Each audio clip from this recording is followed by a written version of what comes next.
তাহলে আজকে আমরা আলোচনা করব অ্যাফ্রিজম ওয়াইজ অর্গানন অফ মেডিসিন। গতদিন আমাদের অ্যাফ্রিজম 17 পর্যন্ত আলোচনা হয়েছিল। তাহলে স্বাভাবিকভাবে আমরা আজকে আলোচনা করতে পারি 18 অ্যাফ্রিজম নিয়ে আলোচনা করতে পারি। স্যামুয়েল হ্যানিম্যানের 18 নম্বর সূত্র, অর্গানন অফ মেডিসিনের যে 18 নম্বর সূত্র, সেই সূত্রতে তিনি বলেছেন, from this indubitable truth, from this indubitable truth, অর্থাৎ অনাবশ্যক যে সত্য, চিরন্তন সত্য থেকে জানা যাচ্ছে that besides the totality of the symptoms, nothing can by any means be discovered in disease wherewith they could express their need of aid. It follows undeniably that the sum of all the symptoms in each individual case of disease must be sole indication, the sole guide to direct us in the choice of a remedy. তাহলে কি হলো? সংক্ষেপে আমরা বলতে পারি, লক্ষণ সমষ্টি হচ্ছে ওষুধ নির্বাচনের একমাত্র পথ বা প্রদর্শক অথবা পরিচালক। লক্ষণ সমষ্টি, টোটালিটি অফ সিমটমস। লক্ষণ সমষ্টি হচ্ছে হোমিওপ্যাথির ফিলোসফি অনুযায়ী ওষুধ নির্বাচনের একমাত্র পথ। তাহলে আমরা ওষুধ নির্বাচনটা করব কিভাবে? আমরা যেটা জানি যে হোমিওপ্যাথিক ওষুধ যে ড্রাগ প্রুভিংটা করা হয় সেটা হচ্ছে হেলদি হিউম্যান বিইং এর উপরে। তাহলে একমাত্র মানুষেরই আছে, তার অনুভূতি আছে, তার মানসিক লক্ষণ আছে, তার সেন্সেশন আছে। তাহলে যেহেতু মানুষের মানসিক লক্ষণ থাকে, মানসিক একটা স্টেজ থাকে, সেই জন্য সুস্থ মানুষের উপরে যখন ওষুধ প্রয়োগ করা হয়, তার সার্বদৈহিক, মানসিক, টোটাল মেন্টাল সিমটমস, তার ফিজিক্যাল সিমটমস, এই সমস্ত সিমটমসগুলো আমরা অবজার্ভ করতে পারি। অন্যান্য চিকিৎসা পদ্ধতিতে, যে সমস্ত চিকিৎসা পদ্ধতি অর্থাৎ বিশেষ করে মডার্ন সায়েন্স বলে আমরা যাকে পরিগণিত করি, অর্থাৎ অ্যালোপ্যাথি সিস্টেম অফ ট্রিটমেন্ট, এই অ্যালোপ্যাথি সিস্টেম অফ ট্রিটমেন্টে যে ড্রাগ প্রুভিংগুলো করা হয়, আপনারা রিসেন্ট করোনা আবহতে দেখছেন যে বিভিন্ন রকম করোনা ভাইরাসের যে প্রতিষেধক, যে ভ্যাকসিন, সেই সমস্ত গবেষণা চলছে, সারা বছর ধরে চলছে। করোনা ভয়াবহতা শুরু থেকেই নানা রকম গবেষণা হচ্ছে।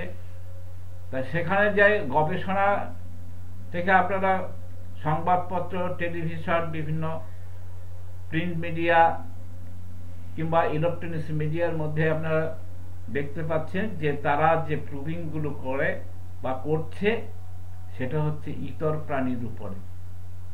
তাহলে ইতর প্রাণী তার যেহেতু তার অনুভূতি নেই, সেন্সেশন নেই, সুতরাং তারা কিন্তু কোনো মেন্টাল সিমটমস দিতে পারে না। একমাত্র হোমিওপ্যাথি যেহেতু হেলদি হিউম্যান বিইং এর উপরে তার প্রয়োগটা মানে প্রুভিংগুলো হয়, সেই প্রুভিংগুলো হয় বলেই তারা কিন্তু তার মধ্যে একটা মেন্টাল সিমটমস দিতে পারে। তাহলে আমাদের এই 18 নম্বর সূত্রে আমরা কি জানছি যে সামগ্রিকভাবে যে টোটাল মেন্টাল ফিজিক্যাল এই সমস্ত লক্ষণগুলো দেখে এইগুলো হচ্ছে আমাদের ওষুধ নির্বাচনের একমাত্র পথ। অর্থাৎ আমাদের যেহেতু হেলদি হিউম্যান বিইং এর উপরে প্রুভিং করার সময় আমাদের কিছু মানসিক বিকৃতি হয়েছিল, কিছু ফিজিক্যাল চেঞ্জ হয়েছে, অর্গানিক চেঞ্জ হয়েছে, এই টোটাল লক্ষণগুলো হচ্ছে আমাদের সিমটমস। এবার এই সিমটমসগুলো দেখে আমরা যখন ওষুধ নির্বাচন করব, আমরা কিন্তু অন্য কোনোভাবে ওষুধ নির্বাচন করি না। হোমিওপ্যাথি ওষুধ নির্বাচনের পথ হচ্ছে, লক্ষণ সমষ্টি হচ্ছে ওষুধ নির্বাচনের একমাত্র পথ। এবার আসা যাক অ্যাফোরিজম 19 সূত্রে কি বলা হয়েছে। নাও as disease are nothing more than alternation in the state of the health of the healthy individual which express themselves by morbid signs, and the cure is also only possible by a change to the healthy condition of the state of health of the diseased individual. It is very evident that medicine could never cure disease if they did not possess the power of the alternating man's state of health, which depends on sensation and function. Indeed, that their curative power must be owing solely to this power they possess of alternating man's state of health. অর্থাৎ যেটা বলা হচ্ছে, ওষুধ সময় স্বাস্থ্যের বিকৃতি উৎপাদন করতে পারে, যেটা আমরা প্রথমে বললাম যে every drug has disease producing power. প্রত্যেকটার ওষুধেরই রোগ সৃষ্টি করার ক্ষমতা আছে, আর রোগ সৃষ্টি করার ক্ষমতা আছে বলে সেই ওষুধগুলো রোগ নিরাময় করার ক্ষমতা আছে। তাহলে সেখানে ওষুধ সমূহ স্বাস্থ্যের বিকৃতি উৎপাদন করতে পারে বলে তার রোগা শরীর ও মানসিক বিকৃতি সমূহ দূর করার ক্ষমতা থাকে। যেহেতু সে রোগ তৈরি করতে পারে, তার দৈহিক এবং মানসিক রোগ সৃষ্টি করতে পারে, সেই জন্য তার পক্ষে দৈহিক ও মানসিক রোগ নিরাময় করার ক্ষমতাও আছে। এটা কিভাবে হয়? আমরা হোমিওপ্যাথিক ওষুধ যেগুলো আমাদের ব্যবহার করা হয়, সেগুলো সূক্ষ্ম মাত্রায় ব্যবহার করা হয়। তা সূক্ষ্ম মাত্রায় ব্যবহার করা হলে সেগুলো সূক্ষ্ম স্তরে কাজ করে। যে ওষুধ যত সূক্ষ্ম হবে, সেই ওষুধগুলো তত সূক্ষ্ম স্তরে কাজ করে। ক্রুড মেডিসিন ক্রুড স্টেজে কাজ করে, সেটা হোমিওপ্যাথি হোক আর অ্যালোপ্যাথি হোক।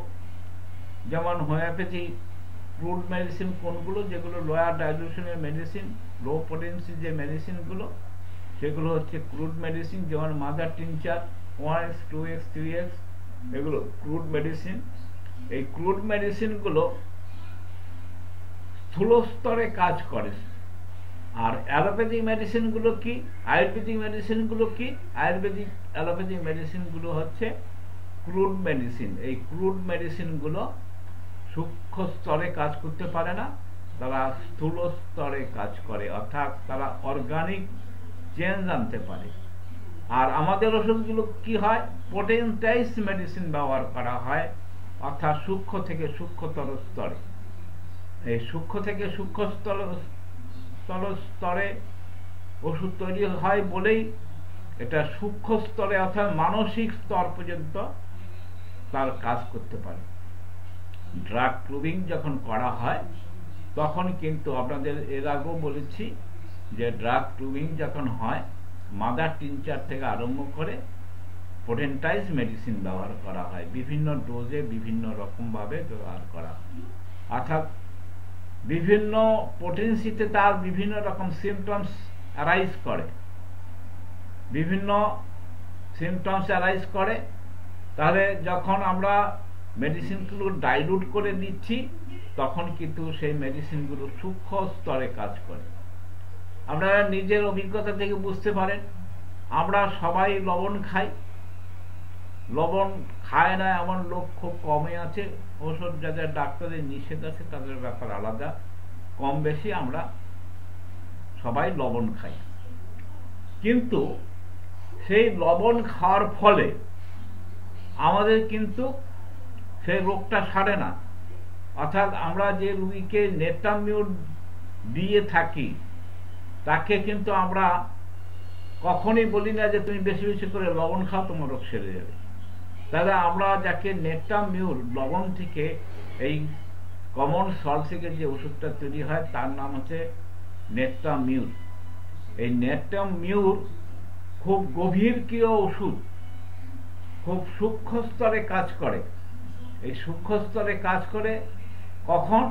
যখন এটা আমরা পোটেন্টাইজ করি, অর্থাৎ এই ওষুধটাকে যখন আমরা শক্তিকৃত ঘর্ষণ, ডাইলিউশন এর মাধ্যমে আমরা যখন তাকে শক্তিকৃত করি তখন কিন্তু সে গভীর স্তরে কাজ করে এবং সেটা আমাদের সূক্ষ্ম মানসিক স্তরে সেই ওষুধগুলো কাজ করে। আমরা জানি যে সাইলেসিয়া বলে আমাদের হোমিওপ্যাথি এবং বায়োকেমিক একটা ওষুধ আছে, তার নাম হচ্ছে সাইলেসিয়া। সাইলেসিয়া তৈরি হয় হচ্ছে স্যান্ড থেকে, অর্থাৎ বালি থেকে তৈরি হয়। তাহলে যাকে আমরা সাইলেসিয়া দেব তাকে কিন্তু আমরা বালি খাওয়ালে কিন্তু সেই রোগটা ভালো হয় না। তাহলে তাকে আমরা সাইলেসিয়া দেব, সে যেই মানে স্কেলে আমরা ওষুধ তৈরি করি না কেন, মানে that may be centesimal scale, that may be decimal scale, that may be 50 millesimal scale, যে স্কেলে আমরা ওষুধ তৈরি করি না কেন তাকে আমরা পোটেন্টাইজ ওষুধ দিই।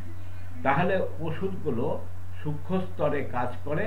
যখন আমরা সেই মেডিসিনটাকে ডাইনামাইজ করি অর্থাৎ পোটেন্টাইজ করি তখন কিন্তু সূক্ষ্ম স্তরে কাজ করে। আমরা অনেক খাবার খাই, তাহলে সেই খাবারগুলো খেলে কিন্তু সেটা হচ্ছে আমাদের পথ্য, যে খাবারগুলো খাই সেটা হচ্ছে পথ্য। পথ্য কিন্তু কখনোই ওষুধের মতো কাজ করে না। আমরা সবই খাই, মাছ, মাংস, ডিম, দুধ সবই খাই, তাহলে সেটা কখনোই কিন্তু পথ্য কিন্তু কখনো মেডিসিনের মতো কাজ করে না। তবে পথ্য আমাদের জীবনী শক্তিকে টিকিয়ে রাখতে সাহায্য করে। আমরা সেই পথ্যটাকে যদি আমরা পোটেন্টাইজ করি তখন সেটা হয়ে যায় মেডিসিন, তখন সেটা ওষুধ হয়ে যায়। তাহলে আমরা 19তম সূত্রে কি পেলাম? 19তম সূত্রে পেলাম ওষুধসমূহ স্বাস্থ্যের বিকৃতি উৎপাদন করতে পারে। অর্থাৎ যে কথাটা আগেও বলেছি, every drug has disease producing power. প্রত্যেকটা ওষুধের রোগ সৃষ্টি করার ক্ষমতা আছে। যার রোগ সৃষ্টি করার ক্ষমতা আছে তার রোগ নিরাময় করার ক্ষমতা আছে। তাহলে বিকৃতি উৎপাদন করতে পারে বলে তার রোগজ শরীর অর্থাৎ যখন তার রোগ আক্রান্ত হয়, সেই আক্রান্ত শরীরকে আমরা বলি রোগর শরীর। সেই রোগর শরীরের শারীরিক ও মানসিক, দৈহিক এবং মানসিক এই বিকৃত হয়। সেই বিকৃত থেকে ওষুধ ব্যবহার করার ফলে এই বিকৃত অবস্থা দূরীভূত হয়, সেটা দূরীভূত হয়। এবার আসা যাক, আমরা 20 মানে অ্যাফিজম নিয়ে আলোচনা করি। 20তম সূত্র, হ্যানিম্যানের অর্গান অফ মেডিসিনের 20তম সূত্রে কি বলছে? This spirit like power, spirit like power. Spirit কথার মানে হচ্ছে অর্থাৎ ইনভিজিবল পাওয়ার। তারা আমাদের ইনভিজিবল পাওয়ারটা কি আছে? ইনভিজিবল পাওয়ার হচ্ছে vital force. The spiritual power বা to alter man state of the health and hence to cure disease, which lies hidden in the inner nature of the medicine, can in itself never be discovered by us by a mere effort of reason. It is only by experience of the phenomena it displayed when acting on the state of health of the man that we can become clearly cognizant of it. অর্থাৎ ওষুধ সমূহের মানব স্বাস্থ্যের পরিবর্তন করার শক্তি কেবল সুস্থ মানবের উপর পরীক্ষার দ্বারাই অবগত হওয়া যায়। অর্থাৎ মানব শরীরের যে পরিবর্তন, সে পরিবর্তন শক্তি কেবল সুস্থ মানবের উপর পরীক্ষার দ্বারাই অবগত হওয়া যায়। আমরা সঠিক ওষুধ নির্বাচন করতে গেলে তাহলে সুস্থ মানুষের উপরে প্রয়োগ করে যে অল্টারনেশন যেটা পাওয়া যাবে, সেটা একমাত্র সঠিক ওষুধ পরীক্ষা পদ্ধতি। সেটাই হবে সঠিক ওষুধ পরীক্ষার পদ্ধতি। ইতর প্রাণীর উপরে পরীক্ষা করলে সেই পরীক্ষাটা শুধু ক্রুড স্টেজের বিষয়টাই জানা যাবে, সেখানে মানসিক যে পরিবর্তন হয় সেই বিষয়টা কিন্তু ধারণা করা যাবে না। তাহলে যারা ইতর প্রাণীর উপরে ওষুধ প্রয়োগ করে, সেই ওষুধ ব্যবহার করে, তাদের স্বয়ংসম্পূর্ণ নয়, সম্পূর্ণ নয়, পিওরলি সায়েন্টিফিকও নয়। কারণ একটা ইতর প্রাণীর মনের অবস্থা আর মানুষের মনের অবস্থা এক নয়। আমরা এই ড্রাগ প্রুভিং এর ক্ষেত্রে একটা শব্দ সবসময় ব্যবহার করে থাকি, সেটা হচ্ছে হেলদি হিউম্যান বিইং। অর্থাৎ অসুস্থ মানুষের উপরে ওষুধ প্রয়োগ করে তার রেজাল্টটা নিয়ে কিন্তু মেটেরিয়াল দেখা হবে না। মেটেরিয়াল দেখা হবে যে ড্রাগ প্রুভিংটা করা হবে, সেটা হচ্ছে হেলদি হিউম্যান বিইং এর উপরে। এই হেলদি হিউম্যান বিইং এর উপরে ড্রাগ প্রুভিং করলে আমরা কি রেজাল্ট পাবো? আমরা শারীরিক যে পরিবর্তন, স্বাস্থ্যের যে শারীরিক পরিবর্তন সেটা পাবো, তার মানসিক যে পরিবর্তন, সেই মানসিক পরিবর্তনের অবস্থানটাও পাবো। তাহলে শারীরিক মানসিক দুটো অবস্থা, দুটো স্টেপ, তাহলে এই দুটো অবস্থাকে আমরা উপলব্ধি করতে পারবো যদি আমরা সুস্থ মানুষের উপরে প্রয়োগ করি।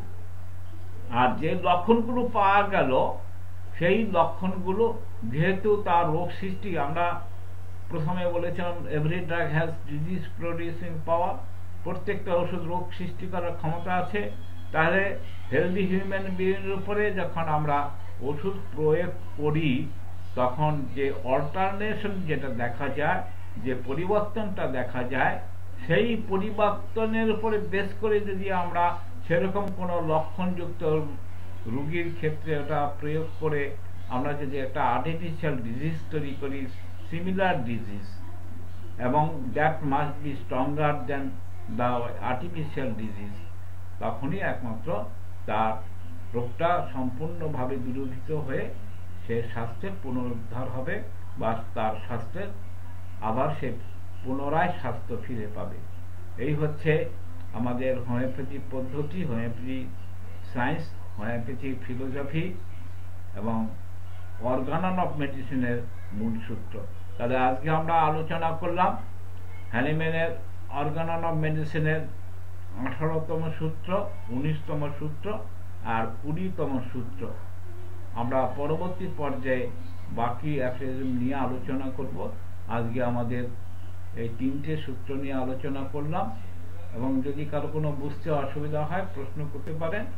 আমরা আপাতত অ্যাফেরিজম 19, 20, 21 18, 19, 20 এই 3টে অ্যাফেরিজম নিয়ে আলোচনা